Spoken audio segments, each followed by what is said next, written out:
Você certamente já deve ter ouvido falar ou leu algum artigo que ressalte a importância da boa comunicação na fluidez das ideias, tanto para o seu dia a dia, quanto também para você que tem interesse em concursos públicos.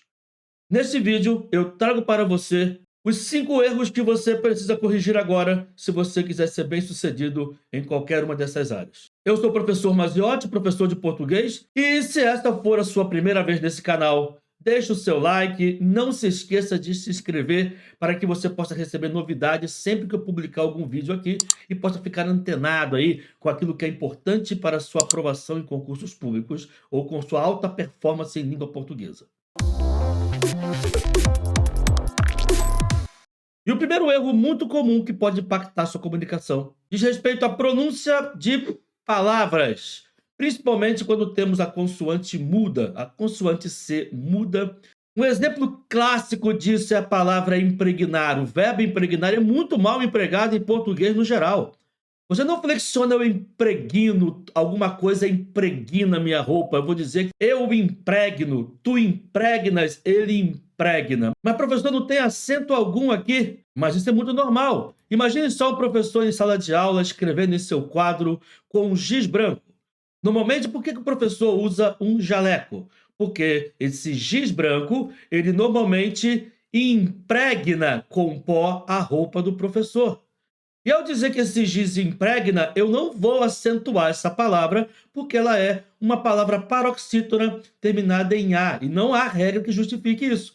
Eu vou colocar para você aqui, só para que você entenda onde está a sílaba tônica.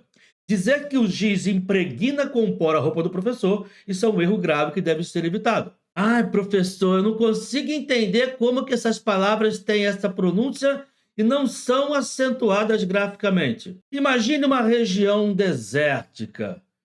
O deserto, geralmente, dependendo da região, pode trazer esse tipo de vegetação aqui, o cacto. O cacto é muito comum em regiões muito secas. Agora, como é que eu vou pronunciar, então, essa frase adequadamente? Você que insiste em falar impregna, capita, você vai dizer que o caquito sobrevive no deserto? É claro que não. Você certamente vai pronunciar de maneira adequada o cacto, caquito. Caquito não existe em língua portuguesa. Assim como não existe também impregna, designa e outros exemplos que você pode observar claramente aqui. Como, por exemplo, o verbo designar, e você vai dizer eu designo e não designo. O verbo optar, se você faz uma opção, você vai dizer que eu opto por alguma coisa. Ele nunca opta por aquilo que eu sugiro. O verbo impactar, eu não vou afirmar que alguma coisa impacta outra. Eu vou dizer que algo impacta, se causa impacto, aquela coisa impacta. Ou, como é que você pronuncia essa palavra aqui em cima, que está em vermelho aqui? É assim, olha. Eu vou então dizer para você que quem fala designa, opta, impaquita, impregna, isso me deixa, de certa forma, indignado.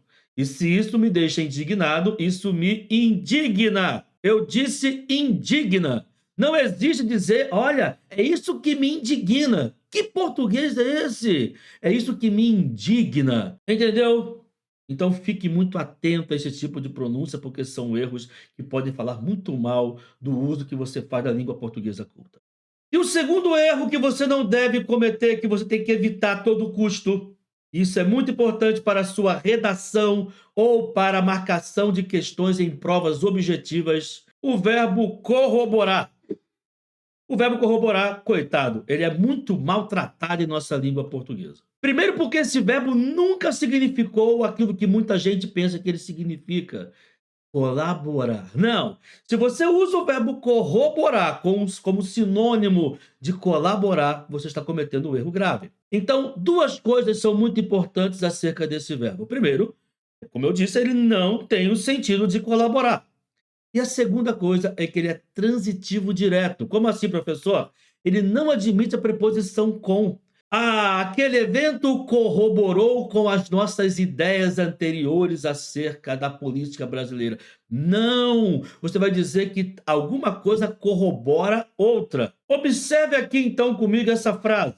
As provas colhidas e o depoimento das testemunhas corroboram a tese de homicídio premeditado. E qual é o significado mesmo desse verbo? o significado de confirmar, comprovar, dar força a, fortificar alguma coisa.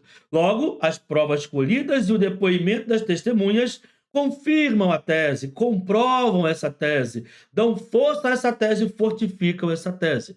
E nunca colabora com nada. E não tem com. Você entendeu essa colocação? Entendeu esse emprego do verbo? Então, muito cuidado com isso. E o terceiro erro que você deve evitar em sua comunicação é o emprego da expressão casas geminadas. É isso mesmo. Não existem casas germinadas. Que germen é esse?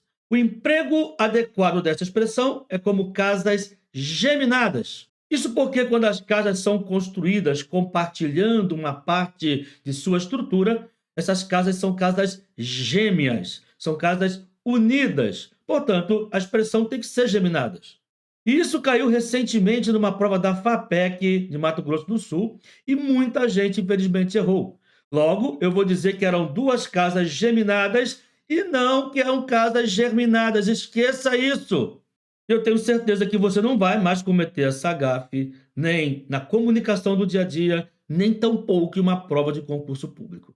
E olha só, não deixe de ficar até o final desse vídeo, porque a última regra, ou seja, o último erro que eu vou mostrar aqui, ele é muito importante, ele vai valer muito a pena para o seu desenvolvimento, para o seu crescimento e para a sua aprovação em concursos públicos. Vem comigo. E o nosso quarto erro a ser eliminado, extirpado, é o emprego do adjetivo latente. Quando eu ministro minhas aulas presencialmente e falo acerca de semântica, de significado de palavras, essa palavra latente é uma que eu utilizo para poder verificar como está o nível de vocabulário de meus alunos. E ao perguntar o que significa essa palavra, é muito comum, em todas as vezes que eu dei minhas aulas, que as pessoas, que os alunos digam que latente significa aquilo que está evidente. Não é isso que você pensou também? Aquilo que está explícito, aquilo que está muito na cara. E é justamente o contrário. É isso mesmo que você ouviu. O oposto, o contrário, a expressão antitética, totalmente oposta. É isso que você precisa entender.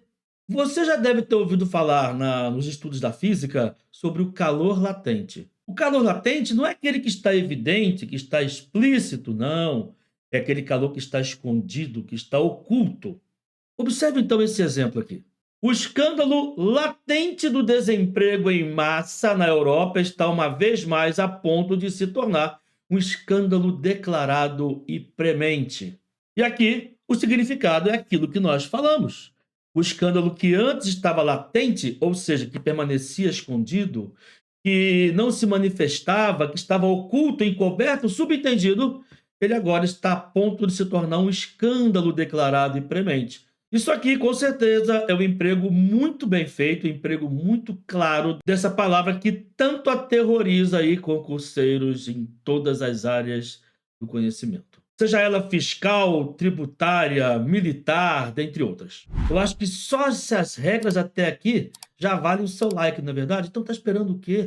Lasca o dedo na minha cara aqui, dê um like no vídeo. Se você não é inscrito, inscreva-se agora mesmo. E vamos agora para o nosso último erro que você deve evitar. Não deixe de acompanhar isso que eu vou te mostrar agora. Olha ele aí.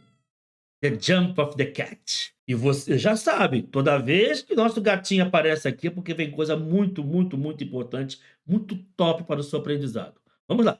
Certamente você já deve ter assistido a outras aulas aqui no canal em que eu falo sobre o emprego do verbo haver, verbo fazer. Mas hoje eu trago algo diferente para você. É o emprego desses verbos numa locução verbal. Olha só as implicações que isso tem. Se você nos acompanha constantemente aqui no canal, não deve ser novidade para você que o verbo haver com sentido de existir, ocorrer, acontecer, ou indicando o tempo decorrido, é um verbo que fica sempre na terceira pessoa do singular, porque ele é um verbo impessoal. Observe, já houve acidentes com espaçonaves? Você nunca vai empregar o verbo haver aqui no plural. Eu não vou dizer que já houveram acidentes. O verbo haver, com o sentido de existir, acontecer, ocorrer. Então, aqui eu coloquei o acontecer, mas já aconteceram acidentes. O verbo existir, ocorrer, acontecer, possui plural. Então já existiram, já ocorreram, já aconteceram. Mas o verbo haver não, já houve acidente. Da mesma forma, no futuro, no presente, haverá mudanças no governo. Ocorrerão mudanças, acontecerão mudanças. Mas não vou dizer que haverão mudanças, e sim haverá. Isso é uma regra em língua portuguesa muito cobrada, muito importante. Mas é a locução verbal. Observe que a locução verbal, você sabe, são dois verbos em que o verbo da esquerda é um verbo auxiliar, e é ele que vai se flexionar ou não. O verbo da direita é o verbo principal que define a sintaxe da oração, a sintaxe da própria locução. Logo, a norma culta aqui não admite a forma poderão haver casos mais significativos. Você diz poderá haver, pode haver, podia haver. Passado, presente ou futuro, não importa. Esse verbo auxiliar do verbo haver, quando for o verbo auxiliar não possui plural. Ele fica sempre numa forma de terceira pessoa do singular por padrão. Outro exemplo aqui, deve haver outros motivos. Então, se eu colocar no lugar do verbo haver o verbo existir, eu não vou dizer que deve existir outros motivos. Não, outros motivos devem existir. Logo, devem existir outros motivos. Agora, o verbo haver, não. Eu vou dizer que deve haver um motivo, deve haver dois, três, quatro motivos, sem plural. E isso aqui é empregado até mesmo quando o verbo auxiliar for o próprio verbo haver. Como assim, professor? Eu digo que há de haver pessoas interessadas no projeto. Agora, experimente trocar esse verbo haver pelo verbo existir. Eu vou dizer que hão de existir, porque o verbo haver como auxiliar, ele não tem força mais de ficar no singular, como ele sempre fica quando é verbo principal, significando existir, acontecer, ocorrer, ou tempo transcorrido, tempo passado.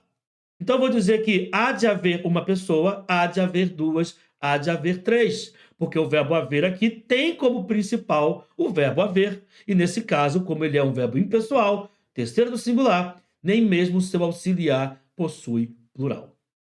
O outro caso é o verbo fazer, que se comporta de maneira muito semelhante. Observe aqui, faz muitos anos que ela voltou. Faz um ano só. Faz muitos anos. Isso aqui é tranquilo para você que nos acompanha aqui no canal. Ou faz verões terríveis em Niterói. Mas, professor, e quando esse verbo tiver um auxiliar? Ou seja, quando ele formar uma locução verbal, o que vai acontecer? Olha lá, já vai fazer 6 meses que eles não nos visitam. Não vou dizer que já vão fazer 6 meses. Um mês, já vai fazer um mês. 3 meses, já vai fazer 3 meses. Esses verbos não têm plural. Isso é importante, como eu já disse, para a fluidez de sua comunicação e também, evidentemente, para concursos públicos em que você tem a intenção de fazer, de realizar. Fique muito atento a tudo isso. E chegamos ao final de mais uma videoaula. Caso esse vídeo tenha ajudado você, não deixe de compartilhar, dê o like. E se você não é inscrito no canal até agora, eu não sei o que está acontecendo, inscreva-se no canal. Não deixe de acompanhar as novidades aqui. Até a próxima videoaula, eu aguardo você. Um forte abraço, excelentes concursos. Até breve.